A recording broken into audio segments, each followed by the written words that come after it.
Superstar Shakib খানকে নিয়ে হয়তো সোশ্যাল মিডিয়াতে কম নিউজ শোনা যায়নি, কিন্তু এইবার কিছুটা ভিন্ন সাকিবকে দেখতে পেল গোটা সোশ্যাল মিডিয়া।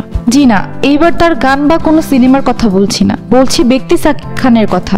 আমরা সকলেই জানি ব্যক্তি সাকিব একজন বাবাও। তার প্রাক্তন ও প্রথম স্ত্রী অপু বিশ্বাসের ঘরে রয়েছে তার বড় সন্তান আব্রাহাম খান জয় এবং দ্বিতীয় স্ত্রী শবনম বুবলির ঘরে শেহজাদ খান বীর। এই দুই স্ত্রীর সঙ্গে সাকিবের সম্পর্ক না থাকলেও তিনি তার সন্তানদেরকে যে কতটা ভালোবাসে তা আর সবার বুঝতে বাকি নেই। অনেক ভিডিওতেই দেখা গেছে সাকিবকে তার ছেলেদের সাথে আলাদা আলাদা সময়ে একসাথে কিছু ভালো মুহূর্তে। তবে এইবার সাকিব যেন নিজেকে খুব গৌরবের সাথেই তুলে ধরলেন বাবা হিসেবে। এটিই মূলত ফুটে উঠেছে তার ফেসবুকের বায়োতে। সেখানে সাকিব খুব সুন্দর করে লিখেছেন, father, actor, producer, business person, dreamer and achiever. নায়ক তার বায়োতে সবার প্রথমে নিজেকে বাবা পরিচয় দেয় ভক্তরা যেন আরো বেশি মুগ্ধ হলেন এই সুপারস্টার খ্যাত নায়কের উপর। এরকম আরো নিউজ পেতে অবশ্যই চোখ রাখুন খবরওয়ালা টিভিতে। আর আপনি যদি একজন সাকিব ফ্যান হয়ে থাকেন তবে অবশ্যই কমেন্ট সেকশনে জানাবেন।